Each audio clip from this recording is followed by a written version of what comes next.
ओम शांति। आज की मुरली का टाइटल है मीठे बच्चे, बेहद के बाप को याद करना।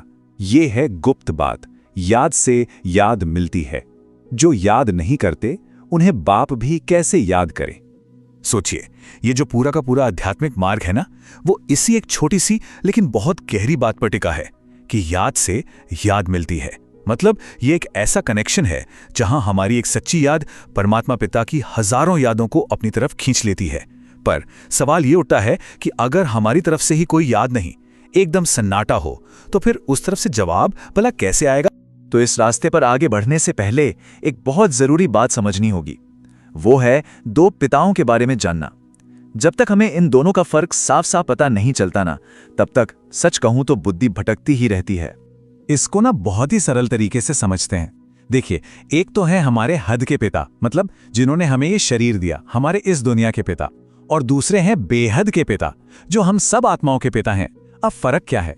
जो हद के पिता हैं वो हमें इस शरीर के साथ साथ इस दुनिया का थोड़ा बहुत कुछ समय का सुख दुख का वर्षा देते हैं। लेकिन जो बेहद के पिता हैं वो तो हम सभी आत्माओं के पिता हैं। वो परम धाम में रहते हैं और हमें सतयुग का, मतलब सुख की दुनिया का कभी ना खत्म होने वाला वर्षा देने के लिए आते हैं। इसीलिए जब भी कोई नया इस ज्ञान में आता है ना, तो सबसे पहले उसे यही दो पिताओं का परिचय दिया जाता है। अच्छा, तो ये जो बेहद के पिता हैं, जिन्हें हम प्यार से शिव बाबा कहते हैं, वो हमें पढ़ाने आते कब हैं? क्या वो हर युग में आते हैं? नहीं, वो आते ही तब हैं जब इस दुनिया का चक्र पूरा होने वाला होता है और इंसानों की बुद्धि बिल्कुल बिल्कुल ही निचले स्तर पर चली जाती है। एक कहावत भी है ना, विनाश काले विपरीत बुद्धि। बुद्धि इतनी उल्टी हो जाती है कि जो एक सबका रचायता है, उसे ही लोग पत्थर, कंकर, जीव जंतु में हर जगह ढूंढने लगते हैं, सर्वव्यापी कह देते हैं। सोचिए, ये परमात्मा की कितनी बड़ी ग्लानि है। बस ऐसे ही समय पर वो आकर हमें सच्चा ज्ञान देते हैं। तो बाबा आकर हमें सिखाते क्या हैं? उनकी पढ़ाई का जो सार है, जो सबसे मुख्य अभ्यास है, वो है याद का रहस्य। और हाँ, ये कोई बाहर का पूजा पाठ या कर्मकांड नहीं है।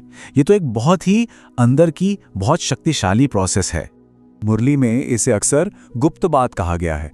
अब गुप्त क्यों? वो इसलिए क्योंकि पिता को याद करना ये एक बिल्कुल अंदर का अदृश्य अभ्यास है। देखिए, पढ़ाई तो फिर भी दिख जाती है, कोई मुरली सुन रहा है, ज्ञान की बातें कर रहा है, ये सब तो बाहरी चीजें हैं। पर याद तो आत्मा का परमात्मा से वो गहरा कनेक्शन है जो बाहर किसी को नजर नहीं आता। ये बिल्कुल पर्सनल है, आपके और बाबा के बीच की बात। लेकिन एक सवाल उठता है कि अगर ये कनेक्शन इतना सिंपल है, इतना नेचुरल है, तो फिर इसे बनाए रखने में इतनी मुश्किल क्यों आती है?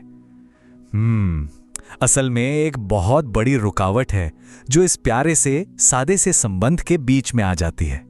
और वो रुकावट है इस आध्यात्मिक सफर की सबसे बड़ी चुनौती, शरीर की चेतना, जिसे हम कहते हैं देह अभिमान। सच मानिए, यही माया का सबसे बड़ा जाल है जो हमें बाबा से दूर कर देता है। देह अभिमान, इसका मतलब क्या है? सीधा सा मतलब है ये पक्का मान लेना कि मैं ये शरीर हूं।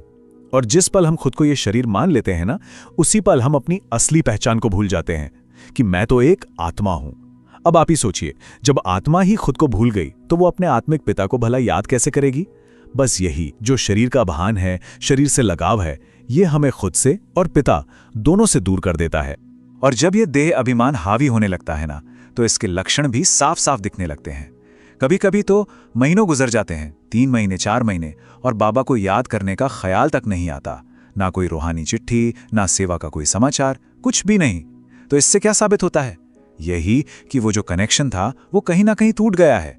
और जब हमारी तरफ से कोई प्रूफ ही नहीं है, कोई स्पिरिचुअल प्रोग्रेस नहीं है, तो बाबा भी उस याद का रिटर्न कैसे देंगे? आखिर नियम तो वही है ना, याद से ही याद मिलती है। तो सवाल ये है कि इस देह अभिमान के जाल से बाहर कैसे निकलें? इसका रास्ता क्या है? इसका रास्ता है बाबा की पढ़ाई। बाबा हमें जो पढ़ाते हैं ना, वो असल में कर्मों के असर से आजाद होने की पढ़ाई है, जिसे कहते हैं कर्मातीत अवस्था को पाना। और इसका जो अभ्यास है वो है जीते जी मुर्दा बनना। अब ये सुनने में शायद थोड़ा अजीब लगे, पर इसका मतलब बहुत गहरा है। इसका मतलब है खुद को इस शरीर से बिल्कुल अलग समझना, जैसे इस शरीर के लिए हम हैं ही नहीं। हम दुनिया में रहेंगे, अपने सारे काम भी करेंगे, लेकिन अंदर से इस शरीर से कोई लगाव नहीं। बस ये अनुभव करना कि मैं एक आत्मा हूं। बस यही रास्ता है अशरीरी यानी सोल कॉन्शियस बनने का। और जानते हैं, जब हम ये अभ्यास करते रहते हैं ना, तो धीरे धीरे हम कर्मातीत अवस्था की तरफ बढ़ने लगते हैं। कर्मातीत मतलब एक ऐसी स्टेज जहां हम कर्म तो करते हैं लेकिन उसके बंधन में नहीं बनते। आत्मा एक साक्षी बन जाती है, अपने ही कर्मों को देखती है, पर उन कर्मों के सुख दुख से प्रभावित नहीं होती। सारे पुराने हिसाब किताब खत्म हो जाते हैं। और यही तो सबसे ऊंची मंजिल है जिसे पाना इस ज्ञान का असली लक्ष्य है। अच्छा, तो अब इस सारे ज्ञान चर्चा का सार क्या है? मतलब प्रैक्टिकल लाइफ में, अपनी डे टू डे लाइफ में हमें करना क्या है? कौन सी मुख्य बातें हैं जिन्हें पकड़ना है? देखिए, इसका सार ना 3 मेन पॉइंट्स में है। सबसे पहला, लगातार सोल कॉन्शियस रहने का अभ्यास करना। मैं आत्मा हूं, ये शरीर मेरा साधन है। दूसरा, अपनी प्रोग्रेस का प्रूफ देना, वो भी रूहानी सेवा करके, क्योंकि जब हम सेवा में बिजी रहते हैं ना तो माया अपने आप दूर भागती है और बाबा की याद बहुत नेचुरल हो जाती है। और तीसरा और सबसे जरूरी, देह अभिमान जो हमारा सबसे बड़ा दुश्मन है, उस पर जीत पानी है। बस ये 3 बातें कर लीं तो मंजिल पर ऑनर्स के साथ पहुंच जाएंगे। आज बाबा ने बहुत सुंदर वरदान दिया है। वरदान है अपने शांत स्वरूप स्टेज द्वारा शांति की किरणें फैलाने वाले मास्टर शांति सागर भव। ये सिर्फ एक वरदान नहीं है, बल्कि एक बहुत बड़ी जिम्मेदारी भी है। आज देखिए, दुनिया में चारों तरफ कितनी उथल पुथल, कितनी अशांति बढ़ती जा रही है। ऐसे में परमात्मा के बच्चों का फर्ज बनता है कि वो एक लाइट हाउस की तरह बने, अपनी शांत स्थिर स्टेज से दुनिया में शांति की वाइब्रेशंस फैलाएं। जब बाकी सब लोग अशांति के माहौल से परेशान हों, तब हम अपनी शीतलता से, अपनी शांति से उन्हें सुकून का अनुभव कराएं।